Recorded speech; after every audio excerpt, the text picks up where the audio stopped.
Hey everybody, welcome to the Red Threaded YouTube channel. I'm Cynthia and I'm going to show you some of the cool historical extant corset buys we've made in the last little bit. We've had some really good shopping luck and got some cool weird pieces to show you, so let's do it. Let's look at the most exciting one. So this is actually a sport corset, and I want to give a shout out to Hello Vintage on Instagram for finding this and selling it. When I saw it listed online, I was first like, what the heck is that? I want it. When I got it, I shared pictures of it on Facebook with some of my corset collector friends, and I want to give a shout out to Lara Green of Lara Corsets, Lauren of Virtuous Courtesan, and Melanie Talkington of Lace Embrace Atelier, because they all have way more extant corsets than me in their collections, and their knowledge base is huge. So they helped me identify this piece and also identify that there are probably only 2 others like it in existence in the world, which is pretty darn cool. So it turns out that this is a pretty utilitarian version of what was called a Khiva corset. This was a type of sport corset designed by the Symington Corset Company in Leicester, England. It's meant to be worn for light sporting activities. It was patented in the 1890s. That doesn't mean that this one was made in the 1890s. It could be more recent than that, but that is when they introduced the style in general. So I mentioned there are only 3 of these in existence. The other 2 are really pretty and have black cotton sateen fashion fabric. One is housed at Symington, which makes sense, and the other is at the John Bright collection in London. And they have some really great high-def photos that you can zoom in on. I highly recommend going to the link in the description on this video and checking that out.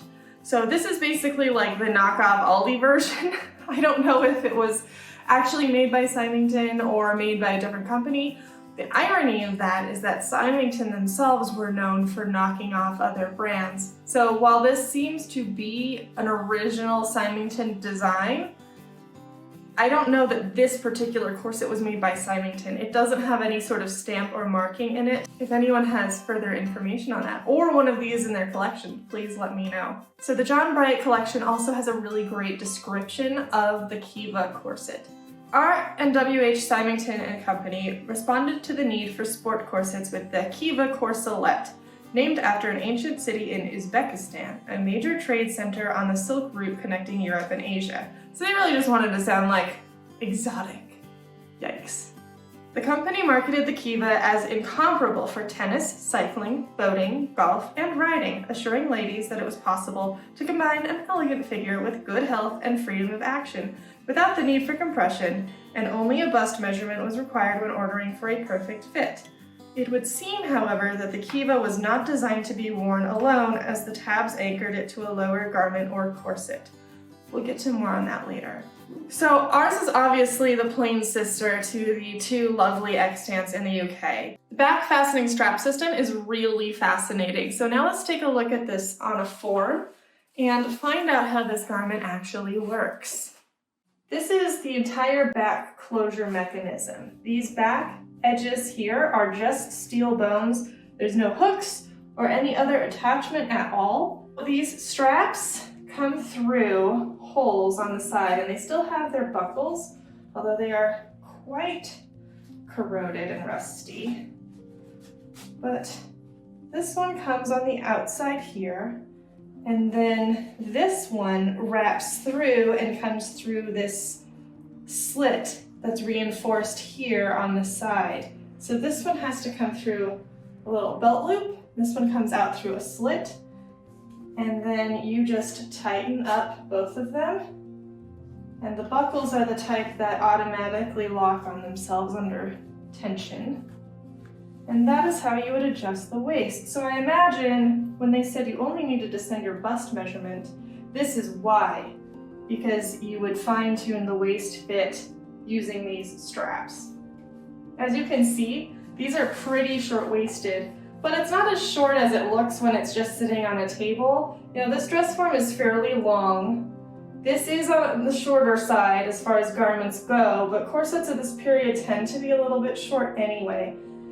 Now here you can also see the fraying edges where the triangle-shaped straps would be attached, and they would have come up to a point here and then become a single strap that went all the way to the back, at least based on what I've seen in the two other extants that mimic this one. The front closes with what is kind of a busk-type closure, but it's more of a wide hook and bar situation, and the metal part only extends this far. So this section here is actually completely unboned, which is really interesting. It's super soft through the middle. I assume that's so that you could bend at the waist more easily in a forwards motion.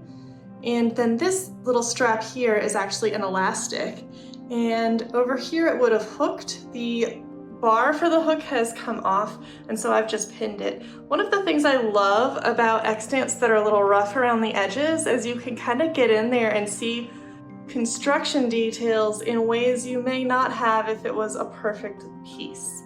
If you guys are excited about the sport corset, I am intending to take a pattern off of it, which I will make available to patrons. And so you would be able to maybe make one yourself. It'll be a single size pattern, just taken off the extant garment, but it'll be an interesting little study piece if nothing else. The big mystery to me though are the waist tabs, because what the heck are they for? They all have these riveted buttons and sturdy buttonholes, and they're clearly supposed to attach to something. But it's not the right configuration to attach a skirt waistband since it flaps back outward and up. And since it buttons to itself, it's hard to imagine how it would attach to another garment. It's very odd. And they don't seem like garter tabs because they're so high up and there's so many of them too. So I don't know if there was a specifically designed other garment that went with the Khiva corset style, but all three extants have this exact same feature. So it was for something, but I truly cannot figure out what. For those who are interested, this corselet measures 8 inches from the waist to the top edge at center front, and the waist is approximately 22 inches, although that's adjustable with the sliding strap system, and the bust is about 32 inches. So underneath the arms only measures 6.5 inches from top edge to waist, and the center back measures 6.5 inches as well. The tabs, when they're completely unfolded, measure 4 inches, and then they fold up about 1 inch for the button feature.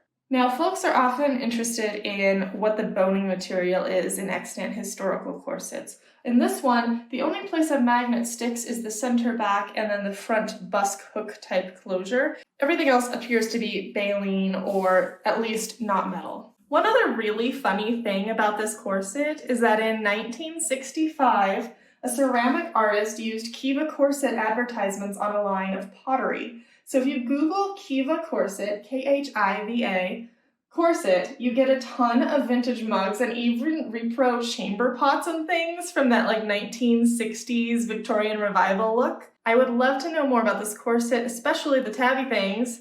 So if you have any info, please reach out to me. Okay, so moving on to this other little nifty find. If you've heard the old myth that women broke ribs, that actually stems from women breaking the bones in their corsets, not the bones in their bodies. Baleen is a natural product and it does dry and wear out, especially with daily, regular, constant use. Steel bones can bend and break eventually too, and all of that is likely with a lot of wear. So these Oktis? Okay, so this is one of those things where you only ever read a costume term and you have no idea how to pronounce it in real life. So I don't know if it's Oktis, Auctis, or what.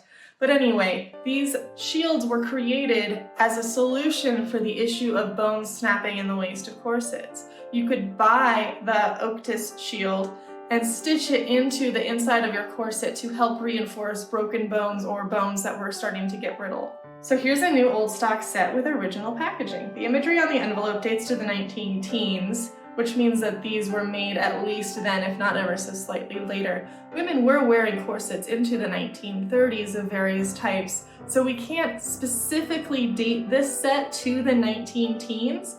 I would have to do more research to see when Oktis stopped making this specific item. The magnet test tells us that these are made of steel, and it may actually say that on them as well. I'm not even going to attempt to read the French because nobody needs to hear that. The cool thing about this is it shows the highly starched and glued fabric that was really common in corsetry for bone casings and bone wrappings, because none of the edges on this are finished. It's just pinked, and it's probably like a big stamp that just comes down and pinks the whole thing, because these cuts are so uniform, especially on the inner corner. The top edge is not even closed, it's just sort of starched together. I am really interested in what I've just noticed, which is this small sort of Star of David symbol here, and the P and S. I don't know what that stands for. It might be the overall company that made these, but I don't know anything about it, and that's something to look into more. The bones are anchored in the channels with rivets that are driven all the way through, and they form little eyelets. I don't know if that's just to anchor it, or if the idea was that you could stitch through it in those spots as well, but there's also enough of a tab at the top that you could stitch through there also. So these are pretty stiff too.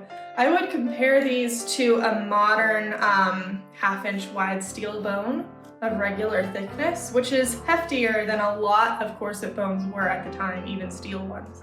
Anyway, thank you all so much for watching. Wishing you a happy, healthy, and more hopeful new year in 2021. We'll still be here thanks to all of you. And if you like this video, make sure to leave us a comment and subscribe and like our channel. And if you'd like to support us on Patreon and see these videos before the rest of the world, you can do that too. And you can always shop our corsets, patterns, and kits at redthreaded.com. Thanks. Leicestershire? Don't at me, guys.